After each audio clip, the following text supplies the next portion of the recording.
Bonjour, ici Philippe Bouvard. Eh bien, je vous invite à suivre ma chaîne. Oui, vous savez, YouTube, Philippe Bouvard officiel. À bientôt.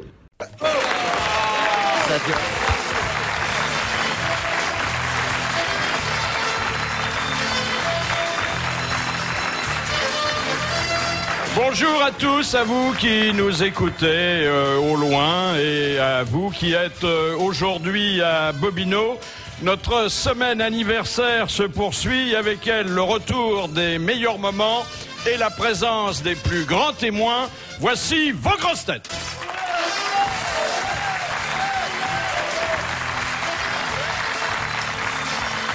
Les trompettes de la renommée n'ont rien à attendre de ce mal embouché. Jean-Jacques Perroni.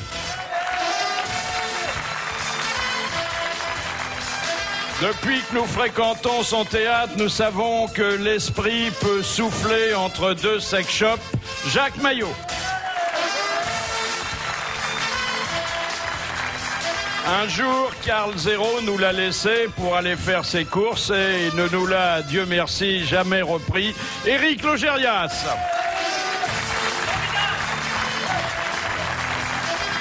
La Madone des trains de jour nous a ouvert sa cuisine, son cœur et sa libido. Macha Merrill.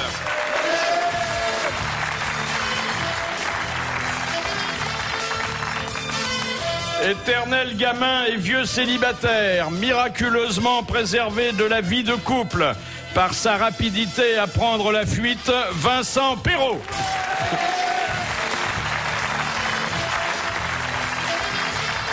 L'un des rares grands notables du théâtre à ne pas se prendre au sérieux, Francis Perrin.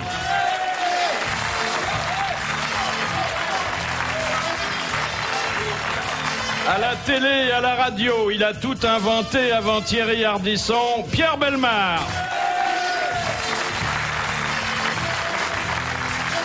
Il nous apporte sa gentillesse pour les vivants, sa compassion pour les morts et la plus belle collection de souvenirs jamais mis en vente dans les librairies, Jean-Claude Brialy.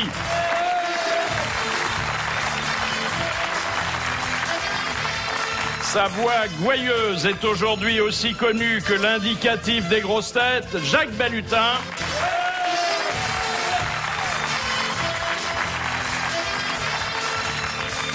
À RTL et dans les rues chaudes, on l'appelle comme Michel Simon, ce qui n'est pas un mince compliment, Monsieur Michel, Michel Galabru. Ah, quelle belle chambrée, et comme je suis à la fois fier et ému de vous recevoir tous ensemble. Et moi je sens le gaz, on parle pas de moi alors. Non mais c'est dingue cette histoire. Vous savez, les grosses têtes sont devenues au fil des années et je peux dire des décennies extrêmement nombreuses. C'est une famille pléthorique et je m'en réjouis. Il y a eu plusieurs vagues d'hommages, plusieurs vagues de souvenirs et vous participez aujourd'hui aux deux qui vont clore cette semaine anniversaire que nous ne sommes pas prêts d'oublier. Vous avez un peu recensé? On est quoi, une centaine? Ah, plus que ça. Il y a eu 800 grosses têtes au fil des années. On en a éjecté un bon nombre, hein, quand même. Vous vous rendez compte, s'ils avaient signé pour Pasqua, ils seraient candidats aujourd'hui. Alors ça nous projette non plus dans le passé, on y reviendra tout à l'heure, mais dans l'actualité la plus chaude, avec cette bonne nouvelle au terme d'un des épisodes les plus dramatiques de l'année, le suicide, vous savez, lors de l'interrogatoire. Tout est OK. OK des orfèvres, hein. Il n'y a pas de dysfonctionnement, il n'y a pas de faute. Tout s'est bien passé quoi. Il y a une faute, mais elle est imputable au store, et comme le store n'appartient pas à la fonction publique, il avait été un peu rapide, monsieur Vaillant, hein. Un petit peu rapide, oui. Ah, enfin, oui. Le nombre de fois où on est tous passés à travers des Velux et qu'on ne s'est pas tué. Non, mais moi je m'inquiète, j'en fais installer chez moi en Bretagne, j'aurais pas passé au travers. Hein. C'est bien quand il n'y a pas de responsable. D'ailleurs, dans le Canard enchaîné, monsieur Vaillant, qui porte bien son nom, en a profité pour faire une nouvelle déclaration. Il a dit « J'apprends qu'il y a des armes en banlieue et je pose la question sans hésiter. Y a-t-il aussi des munitions ?» Alors, il y a 17 candidats. Alors, ça va poser des problèmes pour l'affichage, d'abord. Vous vous rendez compte, tous les panneaux qu'il va falloir mettre devant les bureaux de vote. Et les écoles? On va plus trouver l'école derrière les panneaux. Et le dépouillement. Vous imaginez ce que va être le dépouillement? Il y a déjà beaucoup de Français qui sont dépouillés, déjà. On va pas continuer après les élections. Ah, dépouillés, pas tous, hein. On a découvert, grâce à Monsieur Delanoë, qui fait très bien son travail, que les grosses légumes mangeaient beaucoup de petits légumes. Hein. Ah oui, vous voulez parler Vous avez vu la petite Chirac? 1000 francs de carottes et de navets par jour. Ouais. Hein. Et ça le rend fou, Delanoë, que ça doit le rendre fou furieux. Surtout qu'il y avait le tabac qui était sur la note aussi. Ah, il y a aussi. Ouais. Ah, puis alors il y a la note du foie gras, alors ça quand même. Hein. C'était combien le foie gras? Le foie gras, c'était 5000. Ouais, c'est bon, ça. 5000 le kilo. À la main, il y a quelqu'un, un plaisantin, qui a rajouté un nain. Ce qui fait que le foie gras passe à 15 000. 15 000. C'est cher. C'est dommage que Jean-Pierre Coff n'ait pas été chargé de mission à la mairie de Paris, parce que il les aurait fait manger pour 15 € par jour. Ah hein. oui, mais il n'est pas là, Jean-Pierre, aujourd'hui. Il est à Dunkerque. J'ai vu qu'il y avait une fuite de gaz.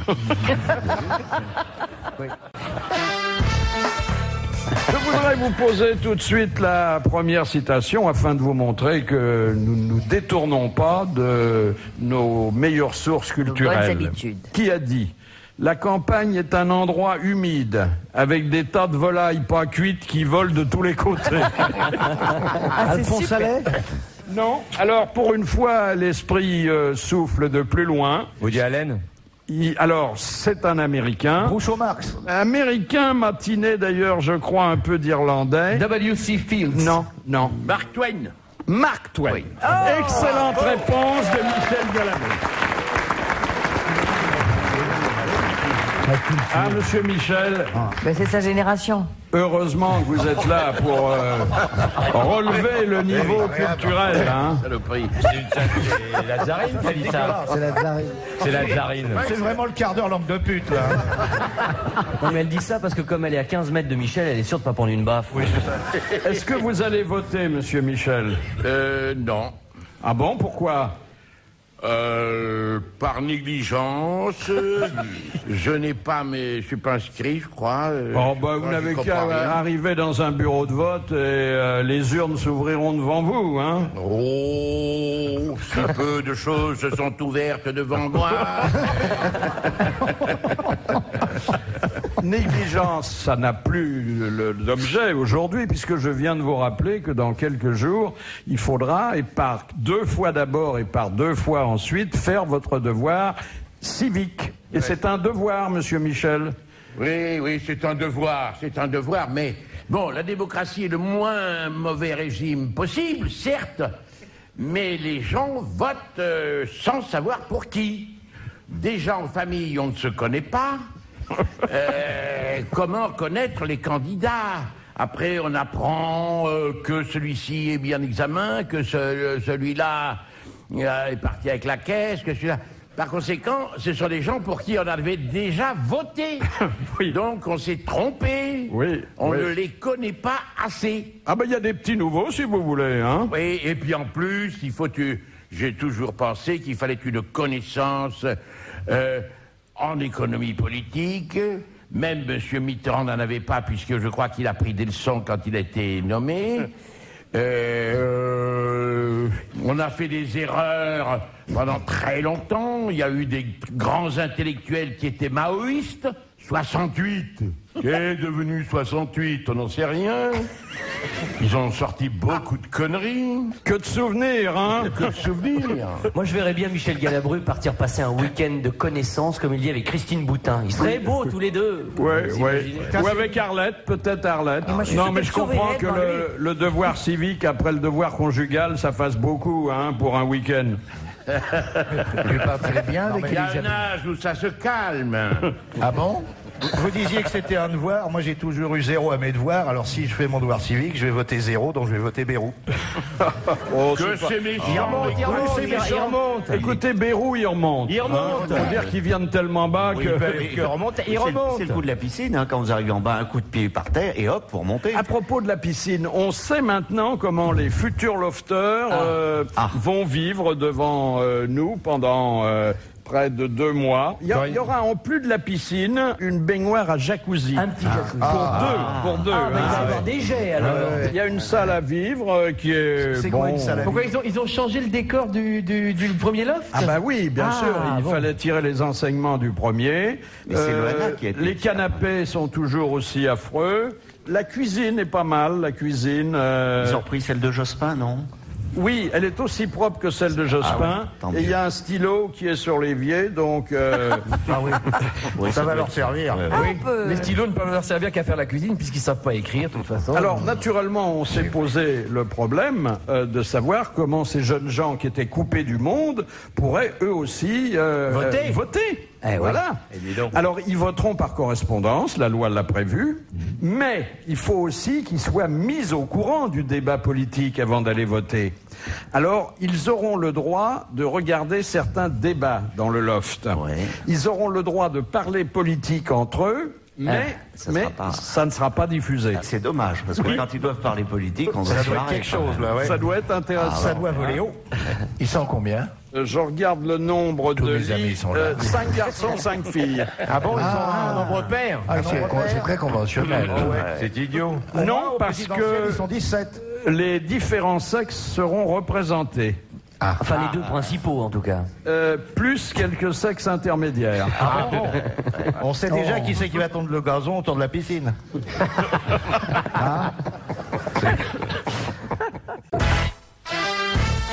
Un peu de sexe. Alors, dès qu'on... Excusez-moi, Philippe, hein, mais dès que nous, on en parle un tout petit peu, vous faites un peu la Vierge effarouchée, puis là, brutalement, vous nous dites un peu de sexe. Oui, non, comme mais C'est un ça. sexe ancien, mais toujours vigoureux. Ah, nous, c'est un sexe à Michel, on parle Michel de toi. Galabru. Non. C'est celui d'Olivier de Kersauzon qu'on interroge sur sa familiarité avec les poupées gonflables. Ça existe, les poupées gonflables pour navigateurs? Évidemment. Qu'est-ce que vous avez acheté, vous, comme C'est modèle? un bombard, ça s'appelle. Qu'est-ce que vous avez acheté comme modèle? Les modèles anglais, allemands, Quelle suédois, différence il y a entre l'anglais et l'allemand? l'accent.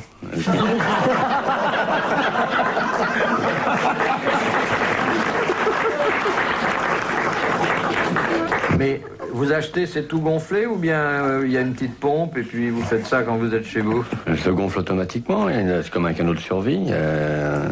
C'est une sorte de truc qui... C'est-à-dire qu'à la commande de l'équipage, C'est vous sous tirez le quelque chose, siège, ouais, sous le siège, tirer oui. une languette.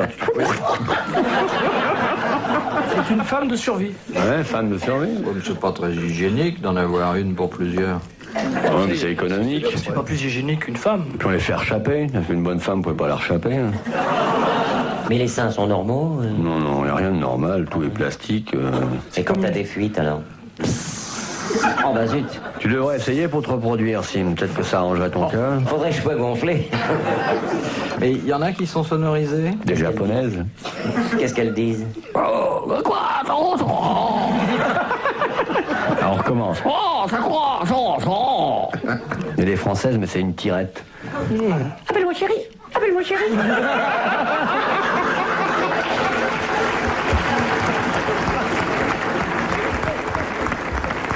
Est-ce qu'on, vous ne trouvez pas injuste qu'on ne vende pas des baigneurs gonflables, Macha? Ça existe, bien Ça sûr, depuis existe très longtemps. Ah oui.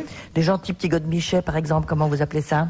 Ah Ce sont des oui, choses qui enfin existent. évidemment. Alors là, je l'appelle la Rolls maintenant parce que dans la boutique voisine du théâtre, excellemment dirigée par notre ami Jacques Maillot, il y a une boutique où on fait le, comment dirais-je, oui, le godemichet turc. Avec un trou au milieu. Ouais. Non, il a des moustaches. Non, il faut s'asseoir dessus.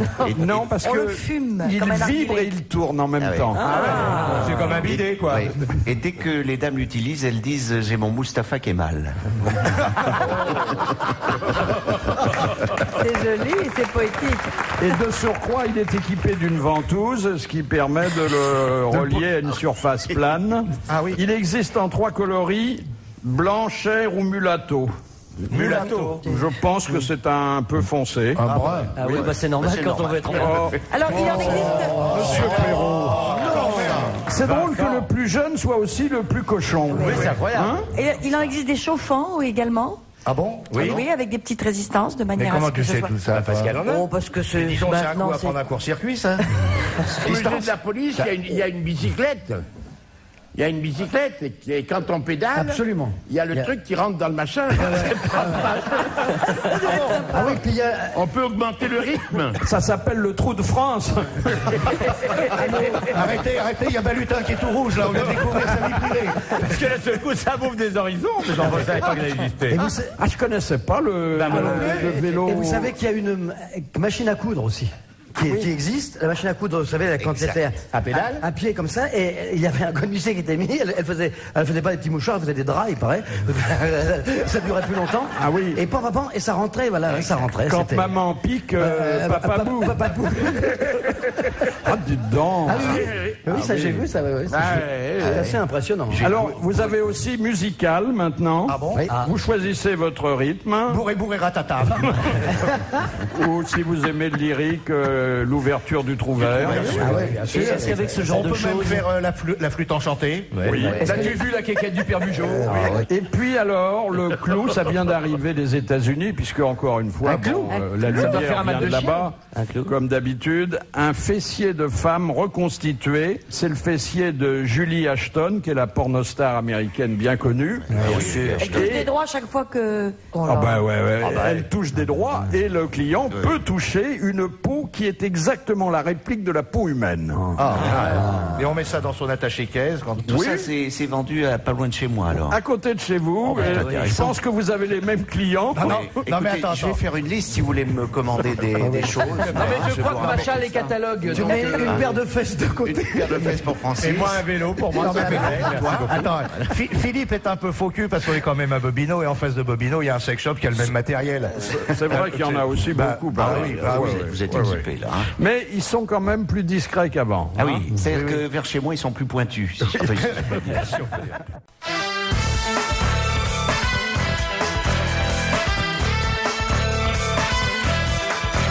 La deuxième citation est envoyée par Monsieur Grenier de Reims, qui disait de l'Australie: c'est comme le sexe des vieux. On sait que c'est quelque part en bas, mais ça n'intéresse personne. T'es proche. Non, c'est pas un de nos humoristes habituels. Ah. Il Un est français. français quand même. Non, il n'est pas français. Peter Ustinov. Non. Alors d'abord, il est mort. Il avait, c'est vrai, la même nationalité que Bernard celle Shaw. dont se réclame Ustinov aujourd'hui. Oui. Georges Bernard Shaw, non. Non, parce que c'était pas un humoriste professionnel, mais c'est quelqu'un dont on sait aujourd'hui. Churchill. Oui, c'est Ah, bah oui, c'est il a dit Winston Churchill. Bonne réponse de Jean-Jacques Perroni. Monsieur Logérias, vous êtes toujours expert en dialecte africain. Toujours. Oui. Toujours, je Vous gagne savez, ma vie comme ça, d'ailleurs. il y a une syntaxe africaine, une grammaire africaine, qui n'ont rien à voir avec nos grammaires à nous. Et je voudrais d'ailleurs, à ce propos, vous faire réentendre une leçon de congolais donnée par le professeur Jean-Yann. Oui, alors, on dit une constitution, des constitutions, constitution. Oui, exactement. C'est ça, exactement. Alors on dit hier soir j'ai mangé des petits pois avec maman avait fait des pommes de terre, frites, hein, et quand elle a mis les assiettes, on n'en sort plus. Bon, c'est intéressant de connaître un peu la façon Pluriel dont on congolais, parle. bah, évidemment que c'est intéressant. C'est utile, quoi. Vous n'allez pas promouvoir votre film au Congo? Peut-être bien, pourquoi pas. Ça vaut Nantes ou Pézenas, Ah hein? oui, non mais moi je veux bien aller au Congo. Il s'est plein de types très gentils là-bas. Plein d'habitants qui peuvent aller dans des cinémas voir des films. Et ouais, dans les rues, les villes. Types qui arrivent dans des voitures, et puis qui s'asseyent sur des sièges, et puis qui regardent les écrans. Il a tout compris et très vite. Hein. Ouais. Mais c'est une gymnastique, hein? Ndiélé. Ça veut dire? Ça veut dire c'est plusieurs fois vrai. Ah oui. Ouais. Ndiélé. En plus, ça va très vite à dire. Hein. Ah oui, oui. Ça va plus vite qu'en français, c'est pour ça. Nous, on pourrait pas.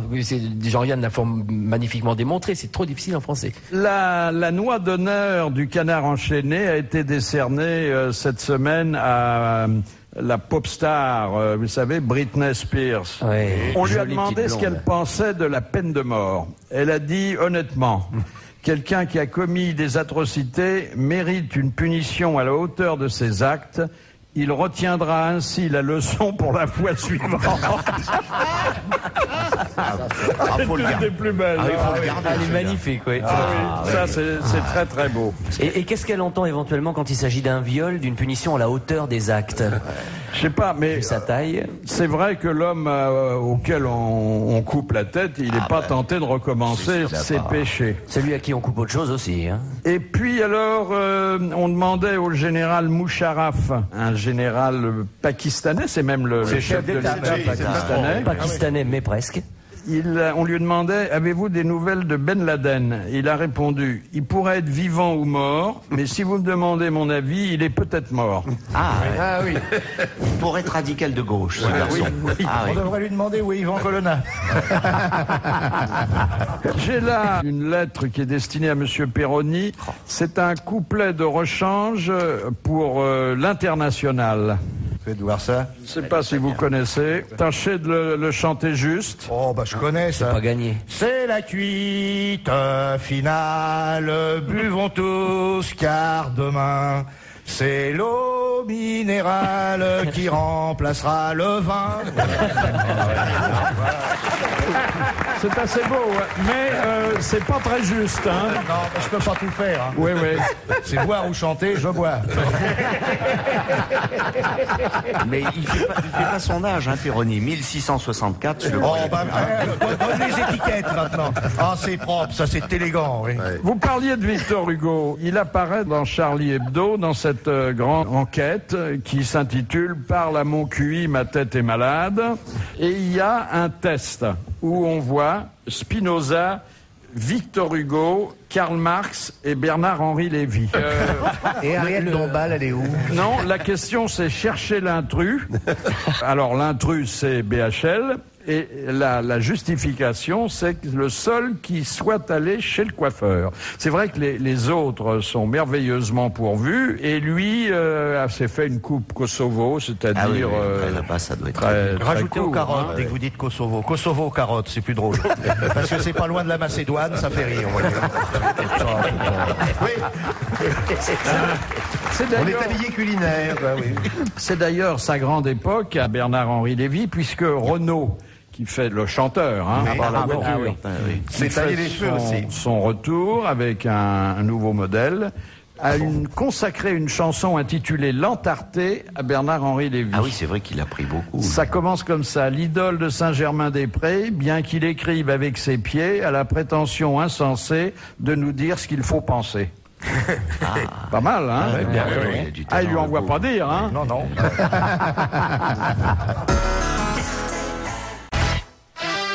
Il faut du souffle pour éteindre les 25 bougies sur le gâteau d'anniversaire des grosses têtes. Et il faut du souffle pour annoncer les invités de Philippe Bouvard. Macha Merrill, Michel Galabru, Jacques Balutin, Vincent Perrault, Francis Perrin, Jacques Maillot, Pierre Bellemare, Jean-Jacques Perroni, Éric Logérias, Jean-Claude Brialy et Philippe Bouvard. Question de Monsieur Lattré. Pourquoi Diogène se masturbait-il en public? Parce qu'il vivait de façon dans son tonneau, donc il faisait tout Non, mais attendez, c'était pas un exhibitionniste ordinaire, c'était un philosophe. Parce qu'on devait récolter sa semence ou un truc comme ça, non? C'était pour montrer qu'il était avait bien besoin vivant. de personne. Exactement, pour montrer qu'il se suffisait à lui-même.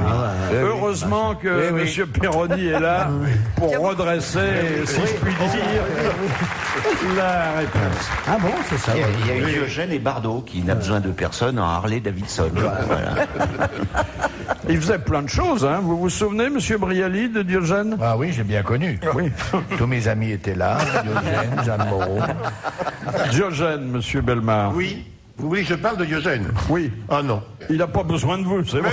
Mais non, mais c'est pas ça. Mais il faut toujours avoir besoin d'un autre ou d'une autre. Ça au choix, ça bien sûr, chacun ses goûts. Mais non. La solitude comme ça, à ce point-là, la masturbation, c'est quand même très, très désagréable. Comment? C'est parce que tu n'as pas essayé en public, Pierre. Lui, il faisait ça dans un tonneau. Non, mais pas une déformation nouvelle. Nous sommes en pleine masturbation intellectuelle, et notamment quand on est au début des grandes campagnes présidentielles et ensuite législatives. On va faire ça 2 fois. Je trouve que c'est beaucoup, quoi. Bon, en fait, cette masturbation physique est devenue maintenant une masturbation cérébrale. Non. Mais c'est un petit peu généralisé, je trouve. Mais on peut dire que Diogène n'y allait pas de main morte. D'ailleurs, l'expression « je n'entends rien à la masturbation », c'est un pléonasme. De toute façon, il y a Diogène. Il y a tellement de main-d'œuvre qualifiée que. Hein, oui, mais peut-être qu'il n'avait pas de sous pour se payer une petite main. Oh, chez les Grecs. Mais non, il vivait dans le dénuement le plus total. Et dans un tonneau. Et dans un tonneau. C'est ça le problème. Et puis c'est vrai que dans un tonneau, c'est pas facile de recevoir des copines. Hein. Ah non, genre si vous faites une levrette, c'est tout de suite les échardes et les genoux qui sentent le vin. Vous voyez, c'est ça qui est terrible. Non, mais enfin, tendre la main à quelqu'un, c'est un geste généreux. Il n'a jamais voulu cette main qu'une femme lui tendait pour lui saisir. Pardon. Une femme ou un homme. Il tendait peut-être pas grand-chose, d'ailleurs. Bon, il tendait pas que la main. Oui. Ça a été le créateur de la Jet Society, d'ailleurs. Oui, un peu. Heureusement qu'il avait sa lanterne pour la trouver le soir. C'est des proches qui disaient, ou Perret, je ne sais plus, que la tristesse de la masturbation, c'est que quand c'était fini, on n'avait personne à remercier. Oh, moi je me fais un baise-main après. Ah bon? Oh oui, je suis très courtois. Moi, j'appelle ma main, je lui donne un ticket de métro, je lui dis « rentre chez toi ». Moi, j'allume une cigarette et je me dis alors heureux. Je me réponds oui, en général. Et il y a celui qui ouvre le frigo après et qui boit un Perrier en disant ah, après l'amour, le champagne. Ah oui. Eh oui. Nous allons sortir du studio quelques instants parce que il vient de paraître le livre que tout le monde attendait, qui reprend une des nouvelles idées phares de notre époque, c'est le harcèlement moral au travail. Vous savez qu'on en a beaucoup parlé, il fallait quand même écrire là-dessus. C'est un professeur qui s'en est chargé. Il est avocat au bureau de Paris, au barreau de Paris. Au bureau. Et pas au bureau. Et il est spécialisé dans le droit du travail. Donc, c'était son secteur. Bonjour, maître. Bonjour. Pensez-vous qu'aux grosses têtes, où parfois il m'arrive de malmener un peu mes invités, je suis passible des sanctions qui frappent désormais le harcèlement au travail? En aucun cas. Je pense que la réputation, la notoriété de votre émission est telle qu'on sait pourquoi on y vient et on sait à peu près à quelle sauce on va y être accommodé. Donc je pense que les victimes sont consentantes. Oui, c'est vrai. Elles sont consentantes et elles doivent être un peu maso d'ailleurs, puisque ce sont les mêmes depuis très longtemps. Maître, le harcèlement sexuel, on voit bien, enfin on voit mieux à quels critères ça peut répondre. Le harcèlement moral, c'est plus flou, parce que dès qu'un patron donne un ordre à un salarié, on entre dans le domaine du harcèlement, non? Non, aucunement. Il faut laisser au patron le pouvoir de patronner. Et le patron doit pouvoir diriger son entreprise, doit pouvoir sanctionner, réprimer, mais il faut que cela soit fait selon des formes qui ne soient pas répréhensibles. Le ton qu'on emploie est très important. Tout dépend du milieu dans lequel on évolue. Les choses ne seront pas appréciées de la même façon sur un chantier et dans un ministère, quoi. Le fait de tutoyer quelqu'un qui ne vous tutoie pas, c'est déjà une présomption? Oh non, je pense pas qu'on puisse dire. Non, je crois vraiment que si vous tutoyez effectivement quelqu'un qui est basané alors que vous êtes blanc, il peut y avoir une susceptibilité légitime. Mais après, l'ancien peut tutoyer le nouveau. Il n'y a pas de présomption de harcèlement. Je vais te tutoyer le minou, par exemple. Je vais te tutoyer le minou. Le chat a le droit de porter plainte. Restons sérieux parce que c'est un problème grave que des millions de salariés peuvent connaître. Est-ce que vous avez en tête, maître, un exemple très court de harcèlement comportement sur les lieux de travail? L'exemple le plus commun, et il est très très court, c'est celui de ne plus rien donner à faire à quelqu'un. Mais si vous tombez sur un paresseux, il paraît que dans le secteur de l'audiovisuel, il y a beaucoup de gens qui ne perçoivent que leur salaire à la fin du mois. Oui. C'est un poste très recherché, maître, ça. Il paraît aussi que c'est mieux vécu que dans d'autres secteurs. Oui. Il y a des placards dorés, hein? Oui, il y a des placards dorés, mais on en parle plus qu'on en voit, parce que pour la personne qui est concernée et qui est dans le placard, soit elle a un jardin potager à entretenir et elle se porte bien, mais si elle n'a pas la chance d'avoir ce jardin potager, ça peut être très très difficile à vivre. Bien, maître, merci pour cette première pierre, un édifice qui va sans doute être un des plus importants du siècle. Merci.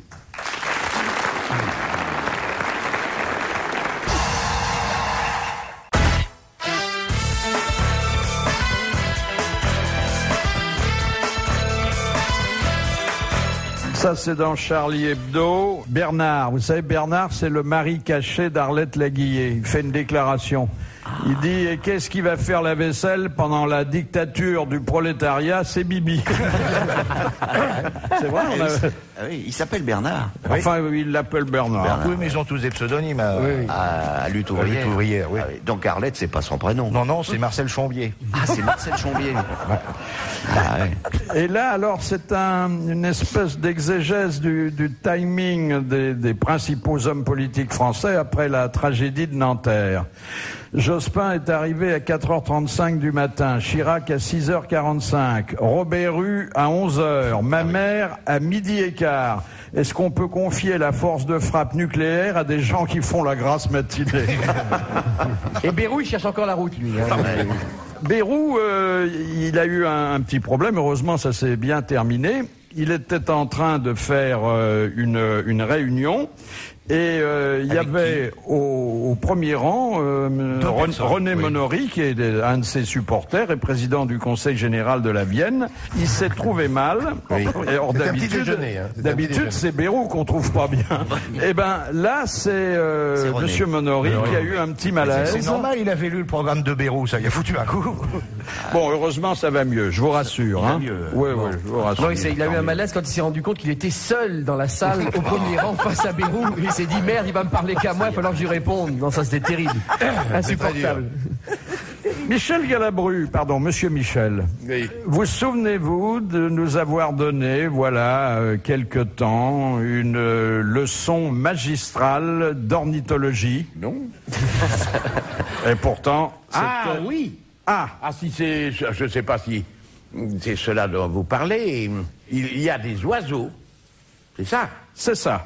Des oiseaux dans des régions polaires qui, pour obtenir les faveurs de la femelle, leur offrent un caillou. C'est ça?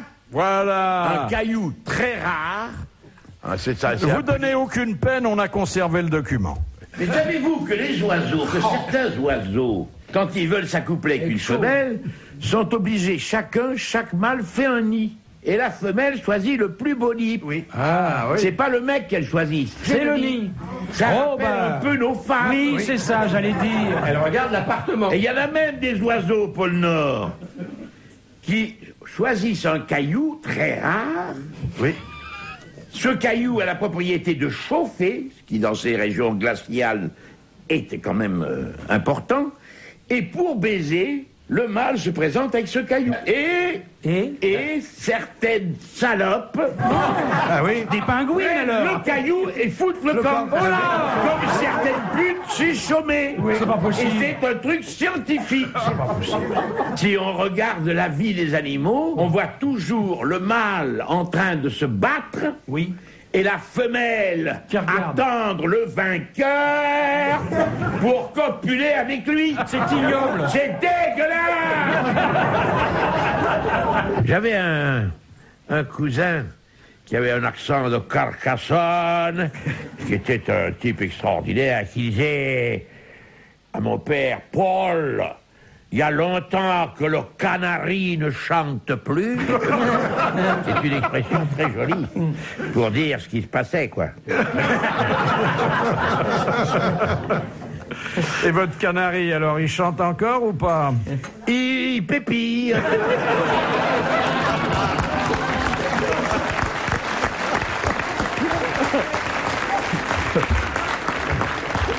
Où il en est, le canari? Parce que ça remonte là déjà à un certain temps. Hein. Il est toujours aussi serein. Oui. Ça, c'est du harcèlement, ça. Exactement, exactement. Enfin bon, vous y étiez prêté de bonne grâce à l'époque. Hein, parce que vous montrez pas votre petit oiseau à tout le monde, mais vous en parlez volontiers. Comme tout un chacun. Hein. Pas tout le monde. Oui, il y a des pudeurs. Il y a des pudiques. Monsieur Bellemare n'a jamais mis en avant son petit oiseau. Parce qu'il a une richesse intellectuelle qui lui permet d'aborder d'autres sujets. Vous voulez que je parle de mon petit oiseau? Ça vous fait plaisir. Oui. Qui s'appelle Diogène. Et qui coûte combien? Non, surtout pas. Tu nous le fais à combien et en combien de mensualité?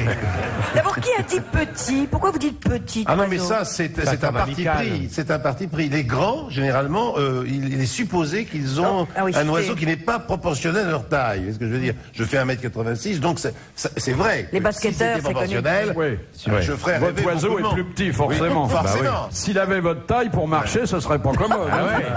D'autre part, monsieur Philippe Bouvard, ici présent, prétend régulièrement, lorsqu'il s'agit de ce qui se situe au niveau de la ceinture chez moi, que j'ai un bandage herniaire. Vous êtes bien d'accord? Mais donc, je l'ai vu. Hein, donc de là à supposer que j'ai également un suspensoire, il n'y a pas loin. Hein, donc certains matériels de secours, hein, qui sont difficiles à entretenir, je vous le dis très sincèrement, et que j'ai vendu donc dans un téléachat spécial, hein, après 2 heures du matin, et je vous conseille de le regarder, c'est sur une chaîne du câble, voilà. Mais souvent, quand le canari s'est envolé, il reste que l'os de sèche. C'est vrai. Mais ce qui est jaune, qui pèse 100 kilos et qui est dans les arbres. Un canari, mais c'est une belle bête.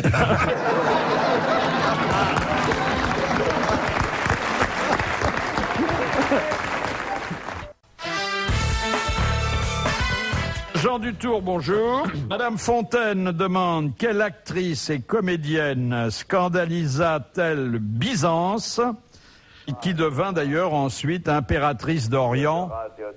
Théodora. Et comment s'appelait le monarque qu'elle avait épousé? Justinien Ier, hein, à pas confondre avec Justinien II. Et vous savez le numéro qu'elle faisait, Théodora? Elle était à poil dans le cirque, elle se mettait des petits grains de blé dans le zizi, et des canards venaient le picorer. Ah, des dents. C'est pas mal, hein? Ah oui, je comprends qu'il l'ait épousée, hein. C'est une bonne réponse de Jean Dutour. Diogène, quand un imbécile, quand il se mettait des petits grains quelque part, personne venait lui picorer, vous voyez? D'où l'expression vient mon petit canard. Ah ouais. Voilà. Mais elle était pire que Messaline. Non, parce que ça a été une excellente impératrice. Ça mène à toutes de s'exhiber dans le cirque avec des petits canards. Ah ouais. Oui. Ah, je vais te picorer le coin-coin. Question de Madame Douchy. Quelle œuvre a pour sous-titre Les amours de 2 sauvages dans le désert? Ça doit être de Chateaubriand, ça, non? Oui. Et c'est pas Atala? C'est Atala de Chateaubriand. Et voilà. Voilà un très brillant doublé d'anniversaire. Bravo Jean Dutour, à demain. Il est fort, hein? Avec une grosse tête. Vraiment une grosse tête. Mais voyez, non. Vraiment. Il y a une très jolie parodie de Atala dans Rebou et Muller qui s'appelle Troulala. Oui, dans les à la manière d'eux. À la manière d'eux, oui, formidable. Oui. Troulala. Ah oui. Voilà un bouquin qu'on ne trouve plus et qui est formidable. Chez les bouquinistes, on les trouve. Vous vous souvenez du pastiche de Tolstoï, Ivan la bibine au sous-off? Vous vous souvenez pas de ça? Oh. Et puis il y avait aussi un poème de Lucie de la rue Mardru. Oui. Il y avait un facteur qui s'appelait pas encore Besancenot et qui avait une petite fleur bleue qui lui poussait entre chaque doigt. Oh, Ah, c'était joli, hein. Très joli. Et les homards volant à l'entour des portiques, pour mieux y voir, enlevèrent leurs tricots. Et le pétrole assis sur le bord de la route regardait d'un œil torve et ne comprenait pas ses rebouts, mais à la manière de Mallarmé. Et pas mal, hein? Et le pastiche de Racine, ça commençait par 3 fois dans son sein le fer à repasser. Il y a le retour d'E.T. C'est alors le caricaturiste a représenté Giscard, E.T. vous voulez dire, non? Qui... Giscard revient? Oui, il cherche sa maison. Mais là, il dit, je viens pour le poste de pape. Et le gars qui lui ouvre lui dit trop tôt, mais si vous aimez les chapeaux, vous pouvez faire reine-mère en attendant. C'est joli. C'est très joli. Titi avec son doigt qui montre Jean-Marie Messier. Maison, maison. Tu as vu ça? Et alors Jean-Marie Messier dit, tu veux rentrer chez toi? Non, non, c'est toi. Rentre à la maison. Maison. Question de Madame Tarascon. À l'Élysée, qu'est-ce qui est considéré comme propriété personnelle du président, mais que l'usage oblige à laisser à son successeur? La cave. Le papier hygiénique. Non, pas le non, papier. la cave. La cave, exactement. La cave à vin et alcool. Que j'ai visité. Hein. J'ai eu la chance, moi, de la visiter, et parce que le grand sommelier m'a emmené la visiter. Et alors? Époustouflant. Je veux dire, il y a des dizaines de millions. Des dizaines de millions de francs. Il y a des crus, mais insensés. Il y a des choses. Dans les bois jamais. C'est normal. Si, ils les font. Non, ils font boire des choses. Enfin, moi, je suis allé une fois, mais c'était bien. C'était pas mal. De ce côté-là, c'est bien. C'est très bien. Vous avez été invité une fois à l'Élysée. Oui. Par qui? 2 fois, pardon. J'étais une fois. Falière? Non, non, ça c'est Michel. Une fois c'était sous le président Mitterrand et une fois sous le président Chirac, voilà. Ah bien, vous êtes consensuel, c'est bien. Non, c'était pour un but artistique. Un repas debout ou assis? Assis. Ah, si. Moi j'ai été 5 fois invité par M. Mitterrand. 5 fois? Oui, parce que comme je ne suis pas socialiste, il voulait me convaincre. Et j'étais avec des amis d'Abadi, Bedos, tout ça, et je le faisais un peu rire avec mes petites histoires. Et puis il arrive 3h moins le quart, je dis, Monsieur le Président, on va vous laisser, parce que vous avez autre chose à faire qu'entendre mes bêtises. Il me dit, non, je m'amuse beaucoup, la France peut attendre. Ça c'est royal, C'est très joli. Et Chirac vous a pas invité? Non, jamais. C'est pas vrai. Mais moi je l'ai invité chez moi. Ah bon. Et vous, Monsieur Balutin? Quoi donc? Jamais de... Vous me voyez arriver à l'Élysée en vélo. Attendez, vous rigolez avec mes pompes à battu. Personne. Mais tu peux arriver à la mairie, par contre. Macha était invité, hein? Une fois, oui, par Mitterrand, effectivement. Oui. Ah bah c'est sûrement. On s'en doute. C'était très bon, d'ailleurs. Le souvenir, c'était absolument délicieux. Mais il y avait quoi, de couverts dans la chambre à coucher? Oui, et des grosses asperges. Non, j'étais pas son type du tout. La France n'a pas attendu longtemps. Et Monsieur Galabru? Oui, attention. Quand même. J'ai été invité par Monsieur Giscard. Ah bon? Et tu étais contrôlé le lendemain. Ah oui, c'était généralement ce qui se passait. C'est Giscard. Et j'étais un peu quand même déboussolé, parce que c'est la première fois que j'allais chez les grands. Et alors, il y a eu un repas, très bien, très content. Et après le café, comme on était en vaqué dans les salons, je commençais à être très à l'aise, je commençais à déconner un peu. Et il y a un huissier qui est venu me dire, Monsieur Galabru, Monsieur le Président, je voudrais vous parler. Et moi, comme j'ai fait, oh le con. Il était derrière toi. Non. Heureusement. Et vous n'avez plus été réinvité? Ah non. Mais Michel Simon avait été invité par Giscard d'Estaing avec Marcel Carné, parce que c'était un hommage à Marcel Carné. Il y avait beaucoup d'acteurs qui étaient venus, Gabin avait refusé, Arletty aussi. Et puis on attend Michel Simon à la sortie de l'Élysée pour avoir ses impressions. Alors il disait rien, il avait fait la gueule pendant tout le déjeuner, et puis il dit j'aime bien, c'est central. J'étais invité, il y a longtemps déjà, par Pompidou. Il avait une très bonne table. Et puis il aimait beaucoup les artistes. Oui, vous n'étiez pas libre ce jour-là, donc je vous remplaçais. Et Pompidou avait fait faire, pour les quelques personnes invitées ce jour-là, un repas du terroir, parce qu'il aimait les nourritures roboratives, et c'était vraiment délicieux. À la fin, il dit, je vous ai fait une surprise, j'ai demandé au chef de préparer une crème au chocolat. Alors là, j'ai eu un drame de conscience parce que 1 mois plus tôt, j'avais eu un empoisonnement très grave avec une crème au chocolat. Bon, et le médecin qui m'avait soigné et sauvé avait dit, écoutez, il y a vraiment une allergie que je comprends pas, mais qui est très forte. À votre place, je n'en mangerai plus de ma vie.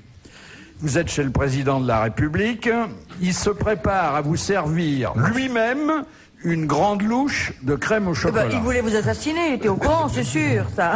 Non, mais vous savez, je me dis, est-ce que je me sacrifie sur l'autel de la République? De la République, oui. Ou est-ce que je lui dis non, parce que je ne supporte pas, Monsieur le Président. J'aurais eu l'air complètement ridicule. Non, vous dites jamais, ça me fait péter. Alors donc, je le laisse me servir une grande louche. Bon, j'essaie de pas en manger. Mais il insiste. Il me dit alors. Alors elle est bonne. Comment vous la trouvez? La crème au chocolat. Comment qu'elle est, ma crème? Je prends mon courage à deux mains, la cuillère de l'autre, et puis je mange ce qu'il m'avait servi. Et il dit, elle est bonne? Alors, oui, elle est excellente. Eh ben, reprenez-en. Et je suis reparti en disant, ça y est, c'est la fin. Mon dernier jour est arrivé. Je vais rentrer mort chez pour moi. La France. Oui, mort pour la France. Et puis total, c'est passé comme une lettre à la poste. Ah voilà.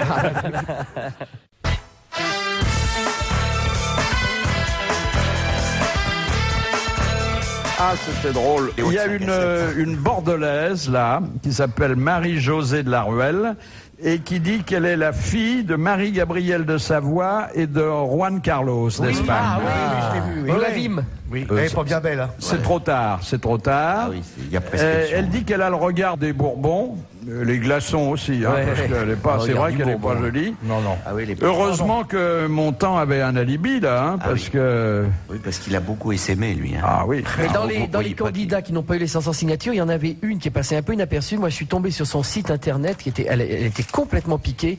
Elle s'appelle, je ne sais plus comment, De Bourbon Cody. Et c'est le nom qu'elle déclare. C'est Buffalo Bill, William Cody. William Cody, oui. Elle dit qu'elle est la descendante de Louis XVII.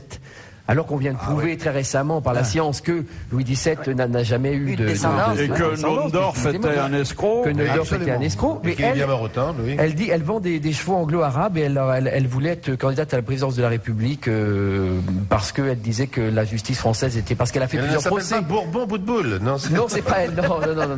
Elle n'a pas d'âne, elle a que des anglo-arabes. Alors, Auto Plus, qui est un magazine pour automobilistes. Oui, c'était un empereur allemand aussi. Il y avait Auto Premier, Auto 2 et Auto Plus.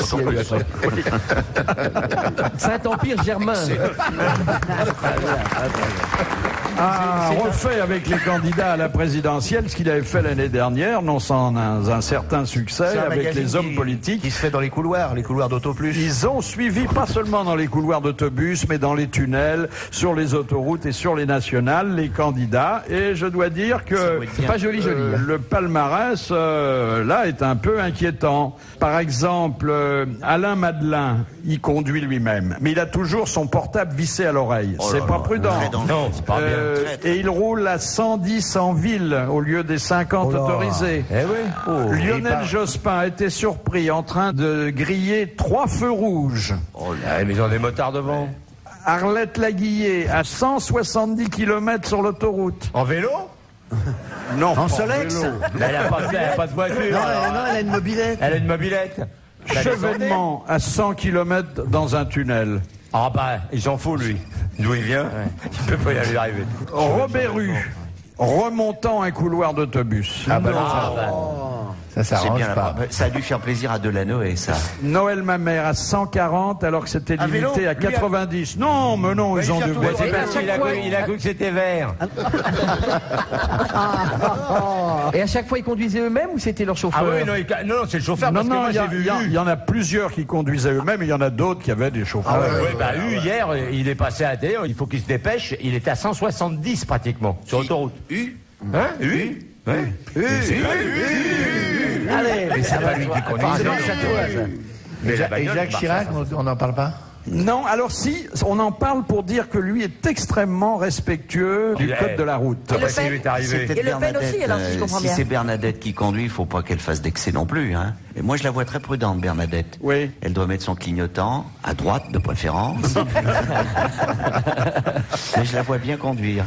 Alors, dans cet esprit, Philippe, il y avait un truc très amusant. Le magazine de cinéma Première, le mois dernier, a demandé à tous les candidats de donner un titre de film à tous les autres candidats. Sauf le président Chirac a refusé de le faire en disant qu'il n'avait pas à faire ça. Mais tous les autres se sont amusés à ça. Alors, systématiquement, ce qui revenait pour tous les écolos, c'était Le bonheur est dans le pré. évidemment. Et un de ceux dont je me souviens qui m'a fait le plus rire, c'est quasiment tous au sujet de Bayrou disaient la grande illusion.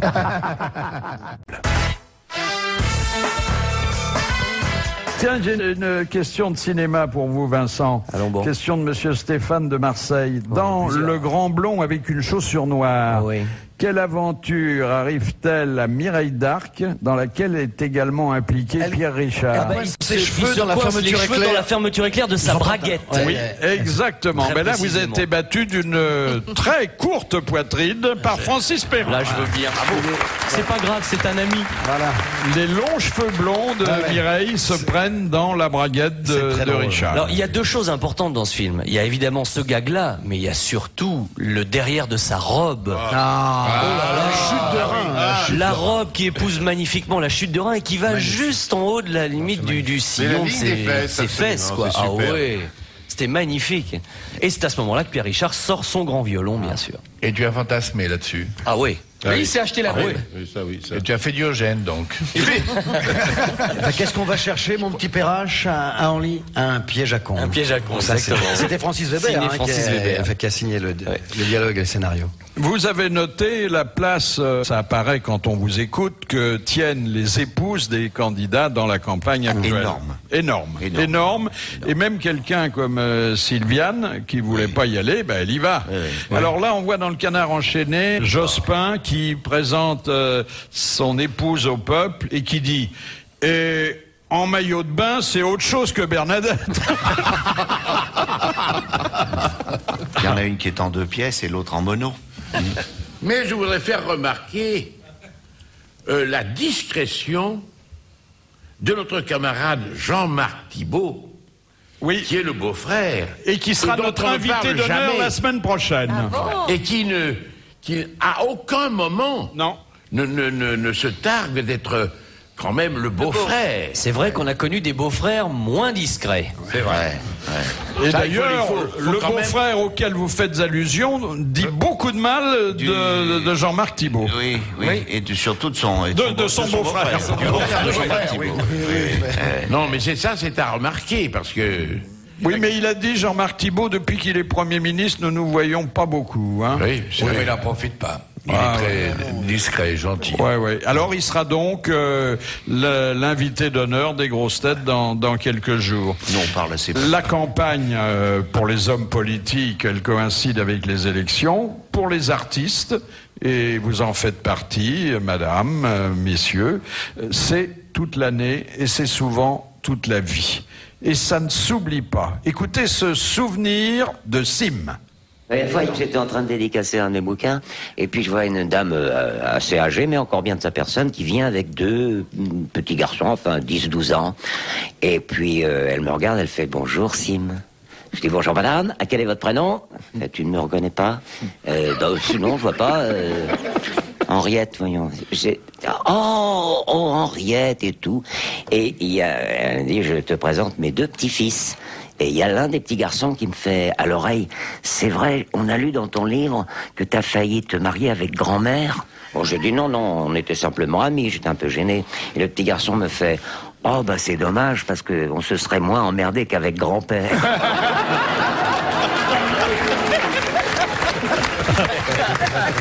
Ah, quand on repasse 10, 20 ans après une tournée, il y a des surprises. Oui, ça arrive. Ça vous est arrivé, Francis? Non, parce que on m'aurait prévenu. Hein. Moi, je vais vous raconter une petite histoire qui est très personnelle. Pendant mon service militaire, j'étais en Allemagne et la nuit, j'étais dans le train, si j'ose dire. Et on gardait la caserne dans une guérite où il faisait très très froid. Et on nous mettait 2 pour qu'il n'y ait pas de soucis. Et j'avais 17 ans parce que je m'étais engagé et j'ai eu quelques aventures dans la guérite. Le temps passe et je vois arriver un garçon à Bourges qui vient me voir dans la puce à l'oreille et il vient... Et qui dit vous avez bombé la guérite à maman. Non, il vient avec assez fort comme ça avec sa femme qui était pareil que lui, 1m80 et 5 filles qui avaient 18, 15 et 20. Et il me dit, je te présente ma femme, mes filles. Alors je dis, madame, là. Et il me regarde et il me fait un clin d'œil, il me dit, tu te rappelles, La guérite. Sans blague. J'ai été glacé. Oh là là, dites donc. Il avait fait 5 filles, dites donc. Faut du tempérament parce qu'une guérite, c'est pas large. Hein. C'est pour ça que devant les ministères, c'est des guérites translucides. Oui, vous avez remarqué. En vert. Non, il faisait très froid à Baden-Baden. Tu m'étonnes. Et vous, monsieur Balutin, pas de souvenirs? Moi, j'ai eu, quand il y avait l'émission de Sabatier, vous savez, où on retrouvait les copains de collège, la vie de recherche, le dernier jour, il y avait tout le monde se réunissait sur le plateau, il y avait une espèce de fiesta, et pareil, j'ai une dame qui est arrivée, avec un grand garçon de 20 ans, grand et tout, elle m'a fait bonjour, William. Il y a très peu de gens, pratiquement personne ne m'appelle William, qui est mon vrai prénom. Alors, elle me fait Alger. Je fais merde, je peux pas avoir fait un garçon comme ça, il serait plus vieux que ça quand même. Et c'était une dame que j'avais connue. Bibliquement? En Algérie, mais depuis, le temps avait passé et je l'ai pas bien reconnue, vous voyez. C'était un peu, les histoires de Sim étaient un peu vieillardes. Mais j'ai eu peur. J'ai eu une espèce de petit choc quand même. T'as par fait les rapport à l'enfant, quoi. J'ai eu un truc un peu comme ça. Il y a une certaine époque où je faisais une émission qui s'appelait 40 degrés à l'ombre, où on était sur les plages. C'était oui, plutôt dévêtu, hein. Oui, bah, il y avait même une séquence d'anthologie qui s'appelait le jeu de la séduction. Comment vous voulez lutter? Et puis si vous êtes un peu consciencieux de votre métier, vous vous occupez personnellement du casting d'une séquence comme ça. On peut pas déléguer aux autres. Et je me souviens que l'année d'après, il y a une jeune fille que j'avais un peu connue l'année précédente qui vient me voir et qui elle avait un petit peu manigancé son truc exprès et elle arrive avec vraiment un bébé quoi, un bébé d'1 an, genre un peu gêné, genre n'osant pas approcher. Et puis à un moment donné, évidemment je l'avais reconnue, évidemment elle venait un petit peu pour ça et puis elle me dit écoute est-ce que je peux te voir 2 minutes mais vraiment seule quoi, en dehors de ton assistante. Ça sent mauvais cette affaire là.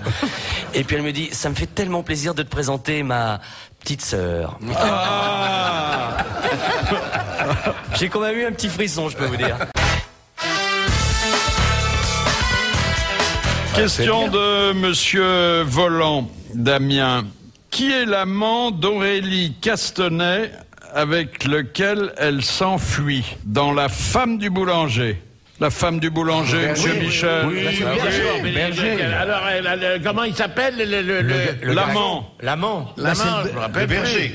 Oui, le nom du berger. Ah, oui. Le nom du berger, oui. Le nom du berger, oui. Prenons jamais son nom à peu près. Alors, comment le nom du berger? Il a joué. Je vois la gueule de tous les bergers avec qui j'ai joué, mais je vois pas le nom. C'était Moulin, il s'appelait l'acteur. Moulin qui a créé le rôle. Qui était un ancien nageur. Vous l'avez joué combien de fois? Oh, très souvent, mais voilà. Dites-moi le nom des acteurs. J'ai joué avec le boxeur Ferrara. Vous vous intéressez pas au 3e rôle, c'est ça le drame? Non, c'est mesquin. Ce que vous dites là, c'est mesquin. Je me souviens pas comment il s'appelle. Je crois pas que le boulanger en parle. C'est pas lui qui en parle. Non, c'est elle qui en parle. C'est elle qui en parle. Elle dit. C'est un nom remarquable, un peu rigolo ou non? Aimable. Augustin, Justinien. C'est boulanger. C'est vraiment un prénom provençal, genre Antonin. Non, c'est un double prénom en fait. Jean-Jacques. Jean-Pierre. Non. Oh non. Raymond Luc. Roger Antoine. Bon, écoutez, peut-être que vous étiez pas en scène au moment où ce jeune homme... Ça me gênait quand il me l'apprenait, ça me gênait. Charles Auguste. Je vais te dire en plus son nom. Charles Auguste, non. Ah, c'était... Pierre-Henri. Voilà, monsieur Volant a gagné 150 €. Il a mérité vos applaudissements. Car l'amant d'Aurélie... Non mais c'est Michel qui devrait payer ça, hein. Je suis désolé. Hein. Il se nommait Dominique Charles. Oh là. Ah bah alors ça... Dominique Charles. Oui. Et à aucun moment on ne dit ça dans la pièce. À aucun moment. Dominique, je crois qu'elle dit Dominique, mais peut-être pas Charles, je sais pas. Enfin, je sais pas. Dominique, peut-être à un moment donné, on entendait Dominique, mais Charles, non. Alors là, ça jamais entendu Charles, non. Non, enlevez les 150 Non, ne payez pas. Ne payez pas. C'est une escroquerie. Non, on regarde le film qu'on écoute. Il faut demander des preuves, là. Il s'appelle comment, monsieur, l'auteur de la question, Philippe? Non, mais on n'en parle plus. Non, parce que là, il est mort de rire devant sa radio en train de nous écouter. Le rôle devait être créé par Henri Poupon. D'abord par Rému, et puis il se fâche avec Pagnol. Et c'est Poupon qui devait faire le personnage. Et Pagnol a dit, mais tu as une trop belle gueule, il faut que tu te fasses arracher les dents pour que tu aies l'air d'un boulanger paysan. Alors, Poupon, consciencieusement, s'est fait arracher les dents. Et Ginette Leclerc est arrivée pour signer son contrat au Fouquet's. Et puis elle voit pas le nom de Rému. Elle dit, moi je ne joue que s'il y a Rému. Alors elle règle les problèmes d'argent avec Pagnol qui était assez près de ses sous. Elle se lève, elle va au téléphone, elle appelle Rému, rue Washington, qui est juste à côté. Et Rému est arrivé à... Il s'est réconcilié avec Pagnol et c'est lui qui a fait le film. Et Poupon avait plus de dents. Sans dents. Elle m'a trouvé pas drôle. C'est peut-être ce qui est arrivé à la mère Denis quand elle a signé pour Vedette, là. Elle a peut-être ses dents, il va peut-être faire arracher les dents. La question suivante va vous être posée par un très jeune auditeur. Il a 11 ans, il s'appelle Sofiane Bouchibi, il est élève de CM2 à Sevran. Bonjour Sofiane. Bonjour. Alors, quelle est la question que tu veux poser aux grosses têtes?